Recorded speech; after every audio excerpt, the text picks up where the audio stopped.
Okay, so day number 2. Today I'm going to be doing a standing forward bend, but here's the thing. Rule number 1 when it comes to rest and relaxation is comfort. Actually, that could also be rule number 2 and rule number 3. So whatever I invite you into, make sure that the way that you are doing it is comfortable for you. So I will give you options as we go along. One of the options might very well be to do the forward fold exactly like we did it yesterday on a chair. So know that that option is always available to you. And that said, come to find a comfortable standing position. So one of the things that you might need today, I have 2 very small weights. If you don't have weights at home, these are about 1 kilo each. You could have half-liter water bottles, or maybe a can of or 2 of chickpeas, so that you can hold 1 in each hand. Okay. That said, put them on the floor for now, and just for a second, close your eyes. And again, maybe it doesn't feel comfortable to close your eyes. So if it doesn't feel comfortable to close your eyes, keep your eyes open. And whether your eyes are open or closed, you might want to just, if the eyes are closed, you're imagining this, of turning your head and imagining what you see around you in the room. If your eyes are open, you are physically seeing what is around you.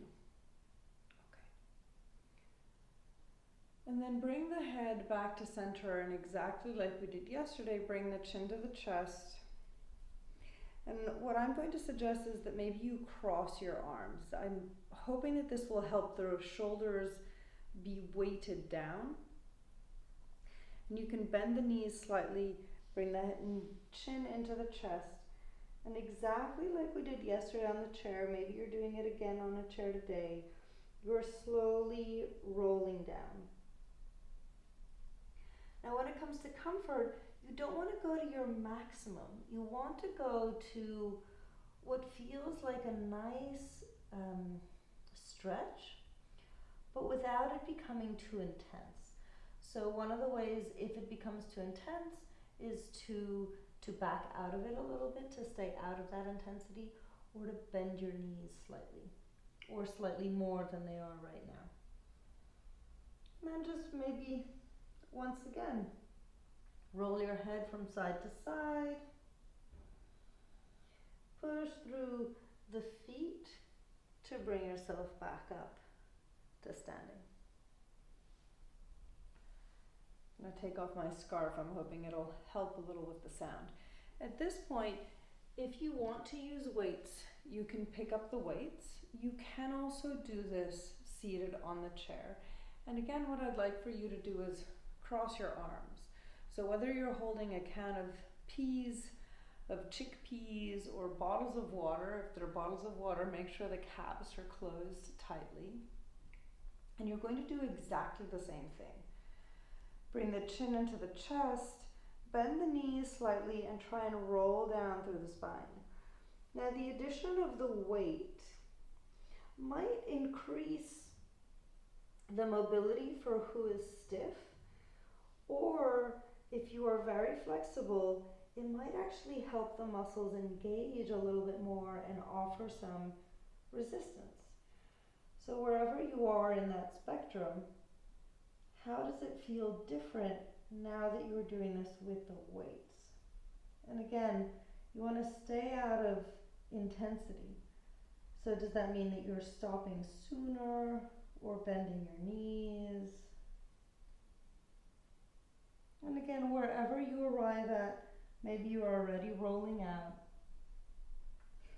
If you are already rolling out, can you turn the head side to side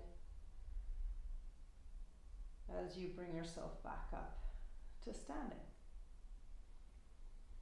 Now we've done this once or twice. We will do it once again, and again, comfort is key. So if you've already decided that this is enough for you, you can choose whether maybe the next time you don't do it, or whether you want to do it with a chair.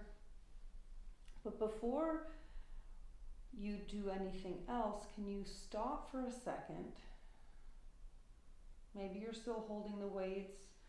Maybe the arms are down by your side. Maybe you've placed the weights back on the floor. But can you notice for a second how your body feels?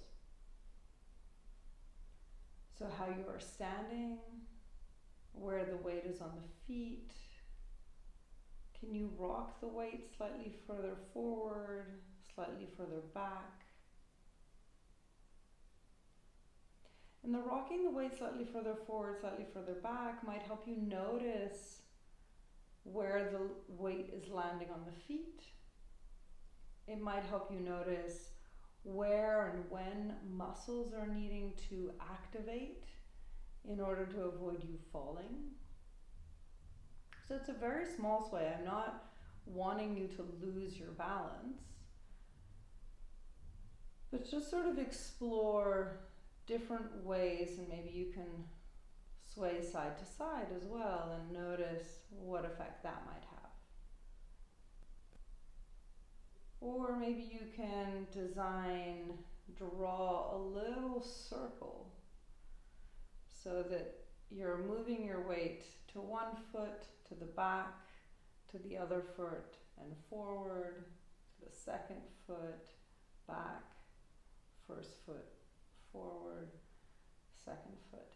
And then you can maybe reverse the direction that you're doing that in.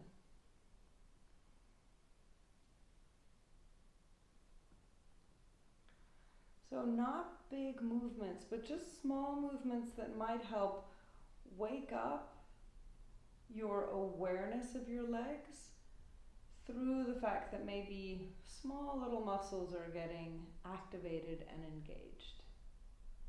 And then come to stop once again. Again, maybe you're holding your weights, maybe you're not. Can you bring the chin into the chest?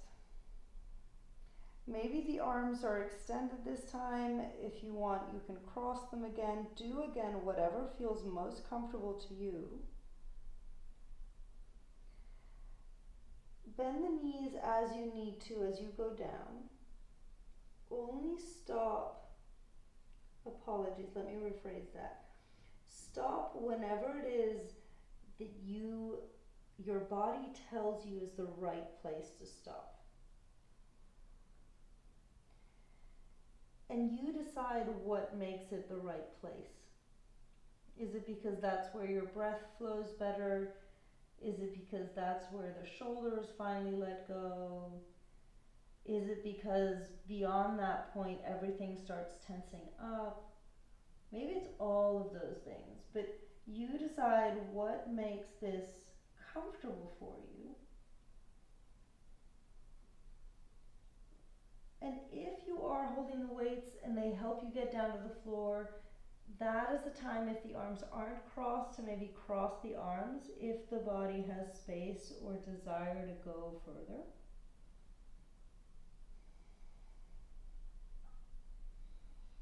And again, you're deciding what's comfortable for you. So do you want to roll the head from side to side?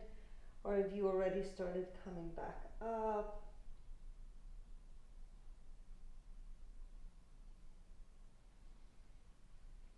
And when you come back up again, maybe you've done that on a chair, maybe you haven't done it at all and you've just stayed standing.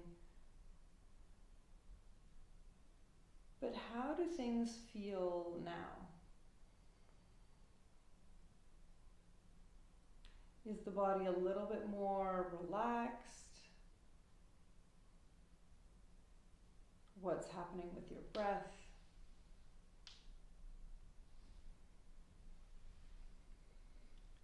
And one of the things that often gets in the way of our rest is our mind racing. So notice if, for example, the perception of how fast the mind is racing or how front and center your mind is has shifted at all. So for example, I have the sense that my thoughts are still there, but there seems to be more space between me and my thoughts. They seem not to be as pressing. Again, that may match with your experience, that may not. But just offering an invitation of what I notice as a way for maybe for you to have a question to ask yourself of, ooh, do I notice that same thing or not? And just see how you go. I hope you have a restful evening.